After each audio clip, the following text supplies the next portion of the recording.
하나님의 말씀 구약성경 잠언 1장 20절입니다. 구약성경 잠언 1장 20절, 구약성경 페이지로는 910쪽. 잠언 1장 20절부터 33절까지 말씀입니다. 한 절씩 교독하겠습니다. 지혜가 길거리에서 부르며 광장에서 소리를 높이며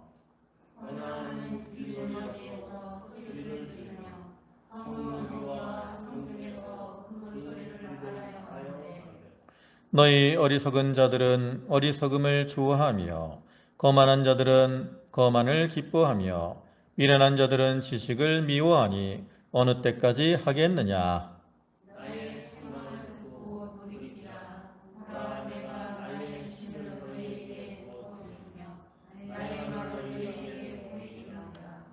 내가 부를지라도 너희가 듣기 싫어하였고 내가 손을 펼지라도 돌아보는 자가 없었고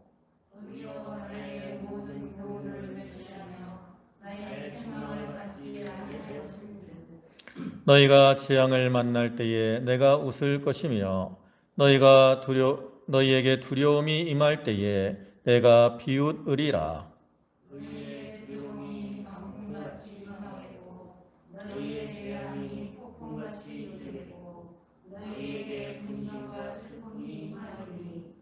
그때 너희가 나를 부르리라. 그래도 내가 대답지 아니하겠고 부지런히 나를 찾으리라. 그래도 나를 만나지 못하리니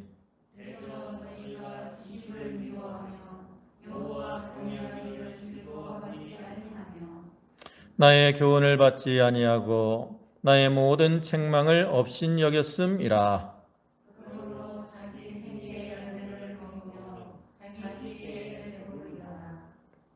어리석은 자의 퇴보는 자기를 죽이며 미련한 자의 안일은 자기를 멸망시키려니와 오직 나를 듣는 자는 안연히 살며 재앙에 두려움이 없이 평안하리라. 아멘.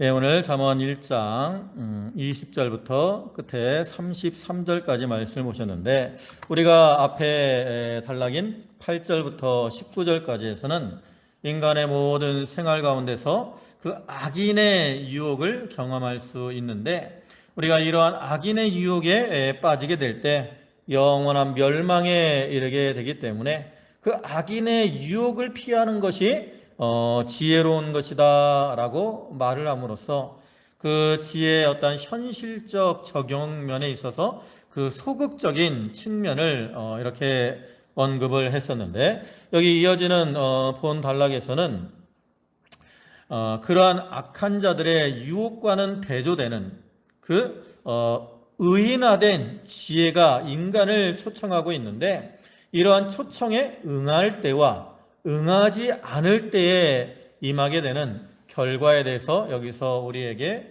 교훈을 하고 있습니다. 이러한 부분은 다시 세 부분으로 나누어 볼 수 있는데 먼저 20절부터 23절까지는 이 세상 만물을 창조하시고 섭리하시는 하나님의 신적 지혜가 이 세상에서 되어지는 모든 일들과 만물 가운데 깃들어 있고 그러한 근원적 지혜가 큰 소리로 어떻게 우리를 초청하고 있다라는 거예요. 그리고 두 번째 이어지는 24절부터 32절까지는 이러한 지혜가 신적 지혜가 우리를 초청하고 있는데 그러한 지혜의 초청을 거부하는 그러한 어리석은 자가 겪게 되는 여러 가지 어려움들에 대해서 말씀을 하고 그다음에 마지막으로 33절에서는 또 지혜가 지혜의 부르심에 응하는 그 지혜의 부르심에 응하여 순종하는 자가 살게 될 그러한 평안한 삶에 대해서 짧게 서술을 하고 있습니다.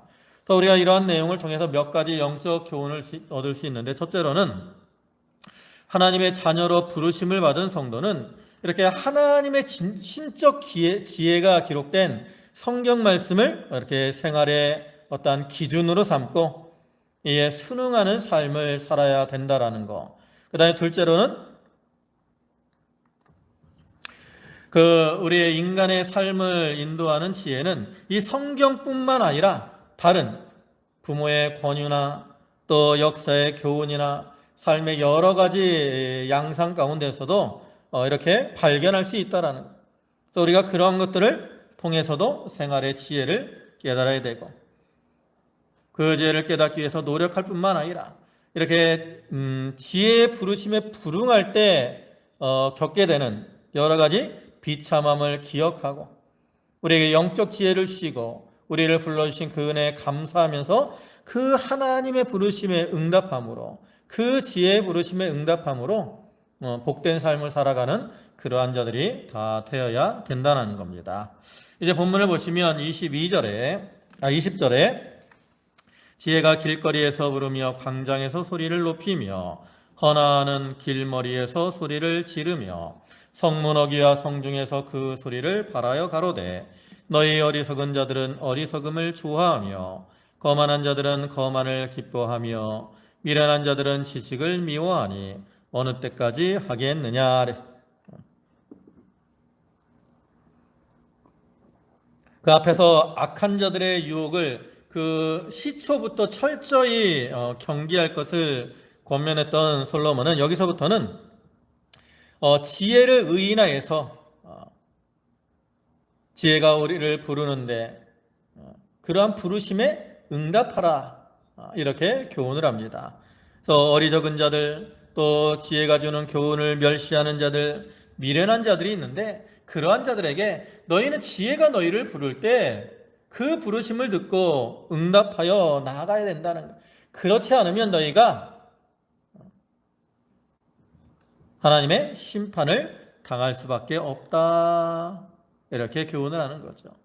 여기서 말하는 지혜는 어떠한 세상적인 지혜뿐만 아니라 도덕적인 또 영적인 이러한 지혜들을 가리키는 것으로서 특별히 사랑과 만물의 창조자되고 또 섭리자가 되시는 하나님에 대해서, 또 인간의 존재 목적에 대해서, 우리가 복받는 길과 또 화를 받는 길에 대해서, 또 구원의 길, 영생의 길, 또 심판의 길, 내세에 대한 이러한 지혜들을 알려주죠.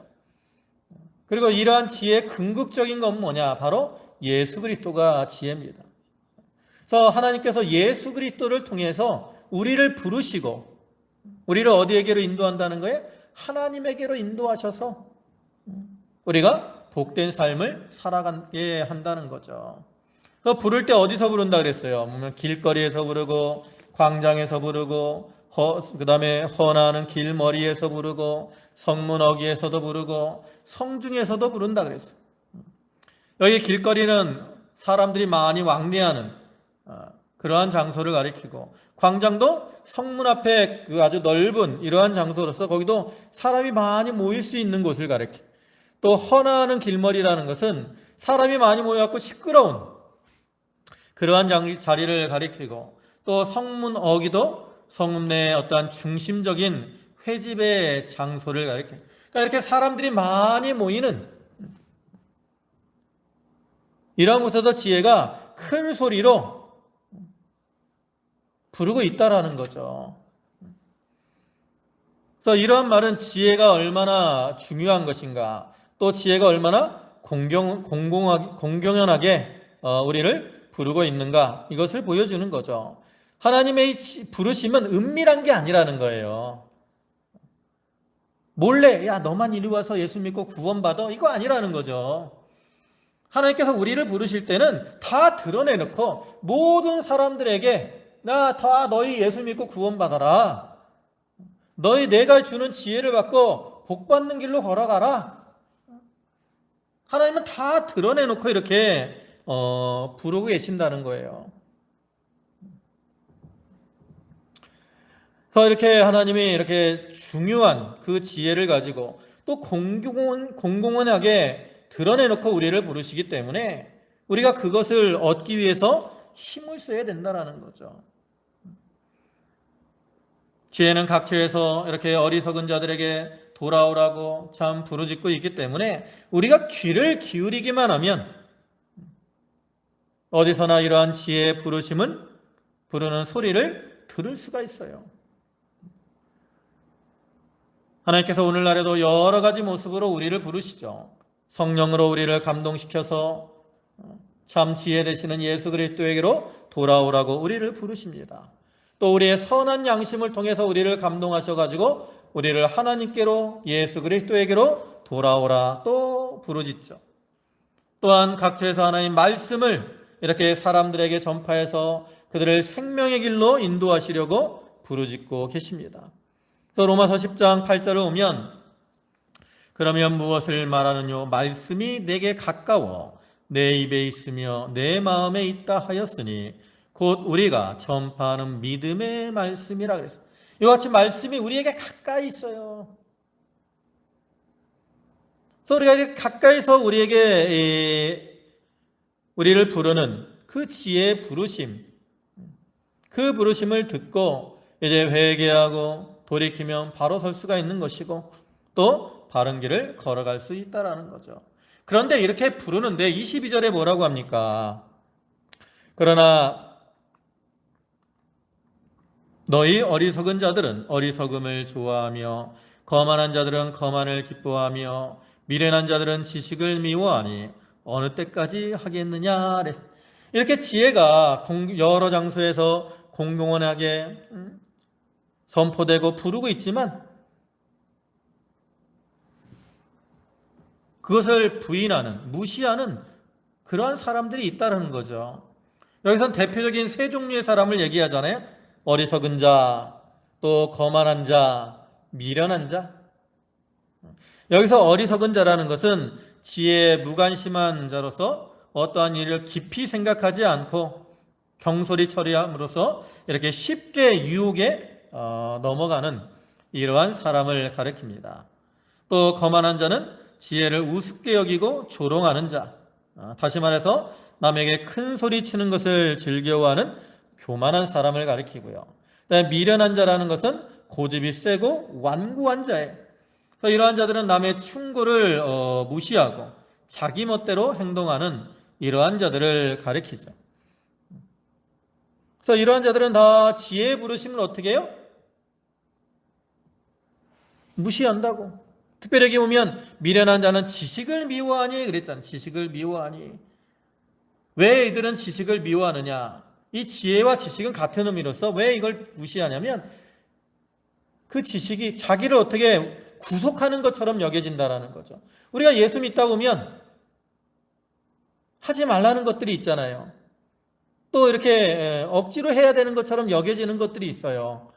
이런 것들이 싫어서 그러니까 어떤 사람들은 교회 나오지 못하는 이유로 남자들 보면 어떤 사람 술, 담배 이런 것 때문에 교회 안 나오는 사람들이 있어요.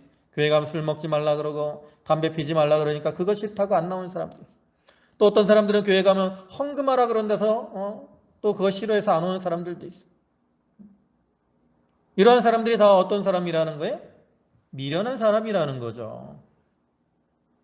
그런 이 작은 것에 얽매여 가지고서 큰 것을 잃어버리기 때문에 미련한 자일 수밖에 없어요. 그래서 이러한 자, 이 어리석고 거만하고 미련한 자들은 이 지혜가 부르는 곳으로 오지 않고 또 생명을 사는 지식을 미워하기 때문에 결국은 멸망의 길로 나아갈 수밖에 없다라는 거죠. 그리고 이어서 23절에서는 나의 책망을 듣고 돌이키라. 보라, 내가 나의 신을 너희에게 부어주며 나의 말을 너희에게 보이리라. 하나님의 지혜를 통해서 이렇게 부르시는 목적을 얘기하는 거예요. 왜 부르시느냐? 어리석은 자들로, 악한 자들로, 죄인들로 책망을 듣고 뭐 하라고요? 돌이키도록 하기 위해서. 하나님이 우리를 부르시잖아요. 왜 불러요? 우리의 죄를 고백하고 회개하고 예수 그리스도를 믿도록 하기 위해서. 그렇기 때문에 너희는 나의 책망을 듣고 돌이키라 말하는 거예요. 돌이키라. 책망이 뭡니까? 이것은 어떤 말로써 그릇된 행실을 잡아주는 훈계를 가리키는 거예요. 그래서 하나님께서는 아무리 죄를 범한 그런 악인들일지라도 하나님이 주시는 이러한 훈계와 책망을 듣고 회개하고 돌이키고 하나님께로 돌아오면 어떻게 돼요? 그러한 자들에게 구원해 주신다라는 거예요.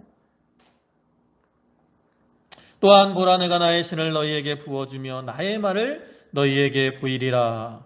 여기서 신은 바로 성령을 가리키는 거거든요. 그러니까 하나님께서 이렇게 책망을 듣고 돌이키는 자들에게는 하나님의 신, 성령을 부어주신다라는 거예요. 그래서 사도행전 2장 38절에 오면 너희가 회개하고 각각 예수 그리스도의 이름으로 세례를 받고 죄 사함을 얻으라. 그리하면 성령을 선물로 주시리라 그랬습니다. 회개하고 나오는 자에게 성령을 선물로 주시는 겁니다. 오늘날에도 하나님께서는 성령을 통해서 우리를 감동하시고 인도하셔서 또 하나님 말씀을 가르치시고 또한 깨우쳐 주시기도 하는 거죠. 우리가 성령의 감동을 받을 때 하나님 말씀을 바로 깨달을 수 있어요. 요엘서 2장 28절을 보면 그 후에 내가 내 영을 만민에게 부어주리니 너희 자녀들이 장래일을 말할 것이요 너희 늙은이는 꿈을 꾸며 너희 젊은이는 이상을 볼 것이며 그랬어요. 여기 내 영을 부어주리니 성령을 부어주면 그를 통해서 예언, 장래일 예언, 하나님 예언도 하나님 말씀이에요. 꿈, 이것도 하나님 말씀이에요. 이상, 이것도 하나님 말씀이에요. 성령을 통해서 하나님 말씀을 깨닫게 된다는 거죠.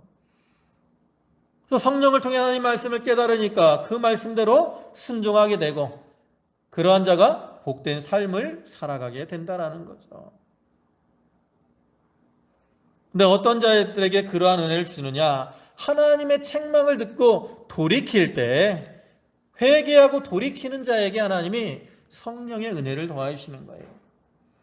우리가 예수를 믿고 성령을 받았어요. 그러나 우리가 여전히 죄 가운데 있으면 성령의 감동이 우리에게 임하지를 않아요. 우리가 그 죄가 우리와 성령 사이를 가로막기 때문에 성령의 감동이 우리에게 이렇게 느껴지지가 않는 거죠. 그러나 이제 우리가 죄를 이렇게 말씀을 통해서 책망을 받고 회개하고 죄를 끊어버리려고 돌이키면 우리 속에 내주하신 성령이 우리를 감동하시고 깨닫게 해주시는 거라고. 그래서 하나님은 우리가 이렇게 돌이키고 성령의 감동을 따라 우리가 성령의 인도를 받아 살 때 가장 하나님이 기뻐하시는 모습으로 살아가게 되고 복받는 삶을 살아갈 수 있기 때문에 그렇게 되라고 하나님은 우리를 책망하시고 지혜로 권고하시는 거예요. 그래서 우리가 그러한 부르심을 듣고 또 책망을 받고 돌이켜야 된다는 거죠. 근데 많은 사람들이 그렇지 않다라는 거예요. 그럼 그러한 악인들은 어떠한 모습으로 살아가느냐? 24절 내가 부를지라도 너희가 듣기 싫어하고 내가 손을 펼지라도 돌아보는 자가 없었고 도리어 나의 모든 교훈을 멸시하며 나의 책망을 받지 아니하였은즉. 이렇게 하나님이 지혜를 통해서 우리를 부르시고 회개하도록, 그리고 회개하는 자에게는 이러한 성령의 감동을 통한, 성령의 인도를 통한 축복을 약속을 하셨는데, 여기서부터는 그와는 반대로 이렇게 하나님이 부르실지라도 회개하지 않는 자들, 그들에게 대한 책망과 심판에 대해서 언급을 합니다. 그래서 내가 부를지라도 너희가 듣기 싫어하고 내가 손을 펼지라도 돌아보는 자가 없었어. 하나님은 우리를 부르실 때 이렇게 손을 펴고 적극적으로 우리를 부르신다라는 거예요. 하나님 우리를 너무나도 사랑하시기 때문에 적극적으로 너희들 빨리 와라, 빨리 내 말을 듣고 회개하고 돌이켜서 너희가 복받는 삶을 살아라, 이렇게 권고를 하신다고. 그런데 많은 사람들이 어때요? 하나님의 그러한 부르심을 어때요? 듣기 싫어해요. 또 하나님이 손을 펴고 이렇게 권고할지라도 그것을 돌아보는 자가 없다라는 거죠. 또한 도리어 나의 교훈을 멸시하며 나의 책망을 받지 아니하였다 그랬어요. 그들은 하나님의 교훈과 훈계에 대해서 전혀 개의치 아니하고 이렇게 무시하고 또 어리석은 이러한 모습으로 행한다라는 거예요. 여기 멸시한다 그랬잖아요. 멸시한다. 멸시한다라는 말은 아무 가치가 없는 것으로 이렇게 알고 지나쳐 버린다라는 뜻이고요. 또는 거절한다라는 그러한 뜻이에요. 그러니까 이러한 어리석고 또 거만하고 미련한 자들은 하나님의 교훈과 책망을 듣기 싫어하며 자기 고집대로 하나님 말씀을 멸시하고 행한다라는 거죠. 이렇게 행하기 때문에 이제 그들에게 재앙이 임하는데, 그들이 재앙이 임할 때 하나님 앞에 부르짖을지라도 이제 하나님이 들어주시지 않는다라는 거죠. 그래서 26절 보면 너희가 재앙을 만날 때에 내가 웃을 것이며 너희에게 두려움이 임할 때에 내가 비웃으리라. 너희의 두려움이 광풍같이 임하겠고 너희의 재앙이 폭풍같이 이르겠고 너희에게 근심과 슬픔이 임하리니. 이렇게 지혜의 권고를 거절하는 자들에게 임하는 어떤 심판의 엄중함을 보여주죠.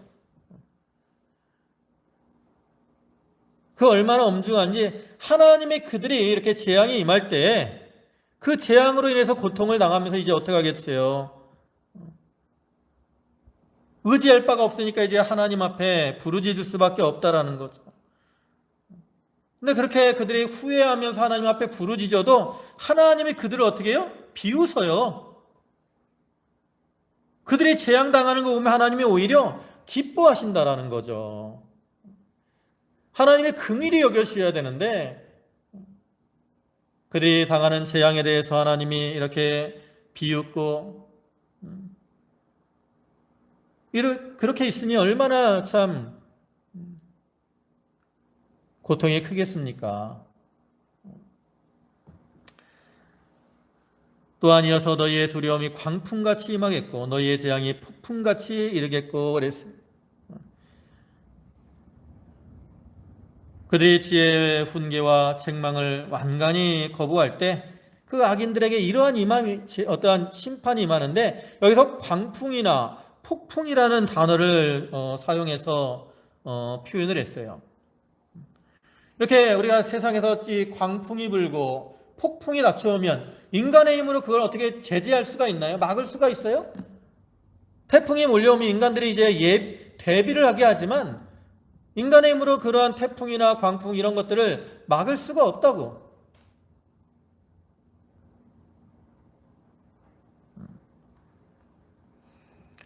그와 같이 이러한 자연 광풍과 폭풍은 하나님이 주관하시는데 그것을 통치하시는 하나님의 심판, 이것을 누구도 벗어날 수 없다는 거죠. 우리가 죄로 인해서 우리에게 임하는 심판은 누구도 벗어날 수가 없습니다. 오직 어떻게 벗어나요? 하나님의 부르심을 따라서 하나님께 나아가는 자들, 회개하고 돌이키는 자들, 이러한 자들만이 그러한 심판을 면할 수가 있는 거죠. 그리고 28절에 그때 너희가 나를 부르리라. 그래도 내가 대답지 아니하겠고 부지런히 나를 찾으리라. 그래도 나를 만나지 못하리니. 이렇게 지혜를 멸시하고 또 하나님 경외하기를 즐겨 아니하며 또 지혜의 교훈을 받지 않고 책망은 업신여긴 그러한 사람들에게는 이제 두려움이 광풍과 같이 임하고 또 재앙이 폭풍과 같이 이르고 또 큰 슬픔과 근심이 임하게 되는데, 그때에는 그들이 의지할 것이 없으니까 하나님 앞에 부르짖을 수밖에 없다라는 거예요. 근데 이렇게 하나님 앞에 부르짖어도 하나님이 응답지 아니하시고 하나님을 찾더라도 만나지 못한다라는 거예요. 왜냐? 하나님이 우리에게 이 기회, 어떤 때를 무한히 주시는 게 아니라는 거죠. 무한히. 범사에 다 때가 있는 겁니다. 하나님이 우리의 인간을 위한 예비하신 구원의 일에도 다 때가 있고요. 회개에도 때가 있어요. 그래서 하나님이 우리에게 이렇게 기회를 주셨을 때 우리가 그때 회개하고 돌이켜야 된다는 거죠. 히브리서 12장 16절 말씀을 보면 음행하는 자와 혹 한 그릇 식물을 위하여 장자의 명분을 판 에서와 같이 망령된 자가 있을까 두려워하라. 너희 아는 바와 같이 저가 그 후에 축복을 기업으로 받으려고 눈물을 흘리며 구하되 버림바가 되어 회개할 기회를 얻지 못하였느니라 그랬어요. 에서가 팥죽 한 그릇의 장자의 축복을 받았다가 눈물을 흘리며 회개했지만 이미 때가 지나갔기 때문에 회개할 기회를 얻지 못했다라는 거죠.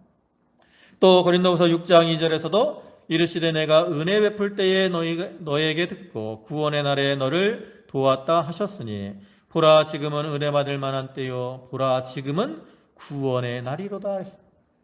은혜 받을 만한 때가 있고 구원의 날이 있다는 거죠. 언제가? 지금이. 그래서 우리가 신앙생활에 있어서는 나중으로 미루면 안 된다라는 거예요. 나중. 회개도 언제 해야 돼? 지금 해야 돼. 이걸 깨달으면 말씀을 통해서 또 기도를 통해서 깨달으면 언제? 즉시로 회개하고 바로 서야 돼요. 나중으로 미루면 그건 이미 그 때를 잃어버린 겁니다.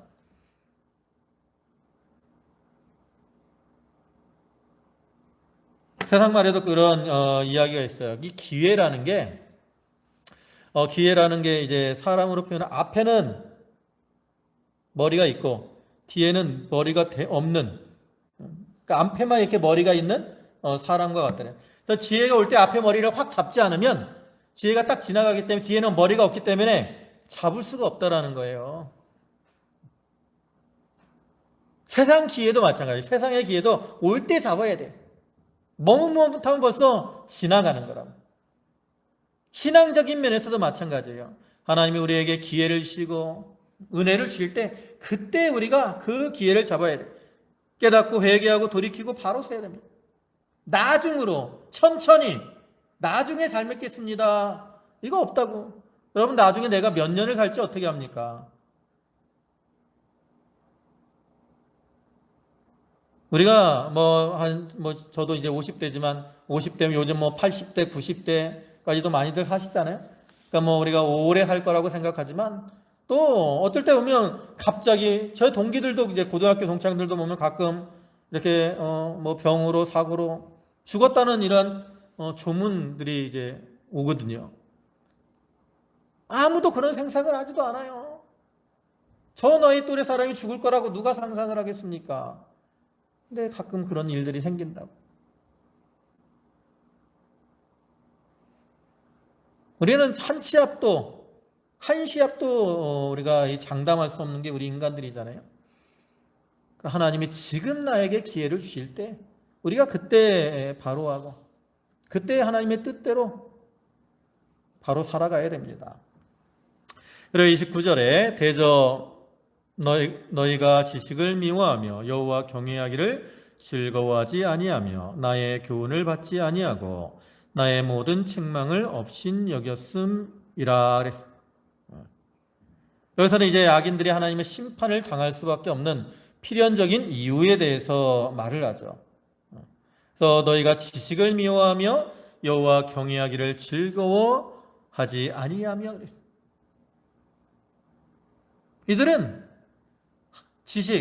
하나님을 미워하는 거예요.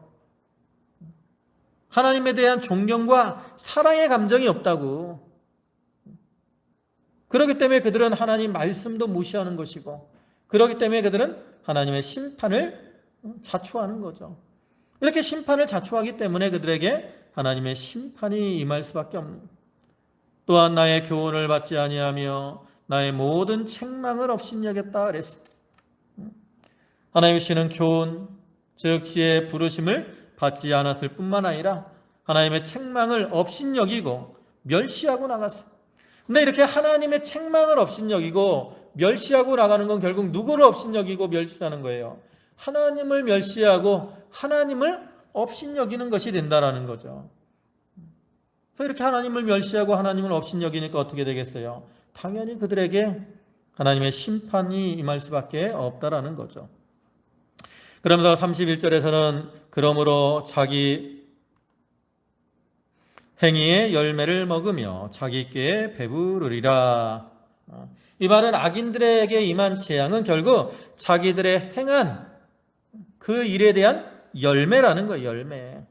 하나님은 행한 대로 보응하시는 하나님이잖아요. 심은 대로 거두게 하시는 그런 하나님이라는 거예요. 그래서 하나님의 교훈과 책망을 업신여긴 자는 그 행위의 열매 먹게 되기 때문에 하나님과 사람들에게 업신여김을 받게 되고 자기의 깨로 인해서 일시적으로는 잘 될지 모르지만 마침내는 그 결과로 오는 심판을 반드시 당하게 되는 거죠.